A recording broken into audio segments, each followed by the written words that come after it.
ఒకటి కాదు. హరీష్ రావు మాట రెండవ పంటకు నీళ్లు ఇవ్వాలని కృష్ణాకి సంబంధించి వాస్తవంగా జూరాలైనా కల్వకుర్తి లిఫ్ట్ అయినా కేలైనా కృష్ణాలో వాటర్ ఫ్లోస్ ఇన్ఫ్లోస్ లేవు. డెడ్ స్టేవర్కి వచ్చింది. ఇలా నీళ్ళు ఇవ్వాలని మాట్లాడుతున్నాం.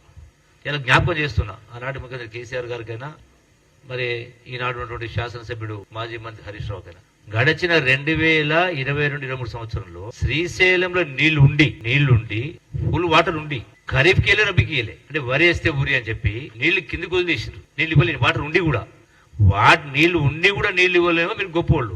ఇలా నీళ్లు లేకున్నా రెండవ పంట పడి అన్నాడు. పంటకు నీళ్లు ఇవ్వాలంటావు అంటే ఇదేనా మీ మేధావిత? అంటే ఏదైనా మాట మాట్లాడితే ఒక పద్ధతి అర్థం ఉండాలి కదా. ఏది లేకుండా ఇష్టారాజ్యంగా మాట్లాడుతున్నాడు అంటే వీళ్ళకు ఓటమి చవి చూసినా ఇప్పటికి కూడా జ్ఞానోదయం కాలే. అహంకారం ఎందుకు మీకు ప్రజలు మీకు తిరగబడ్డరు అంటే మీ అహంకారం ఇష్టారాజ్యం అవినీతి దోపిడీ నిరూపించాలని మాట్లాడుతున్నారు.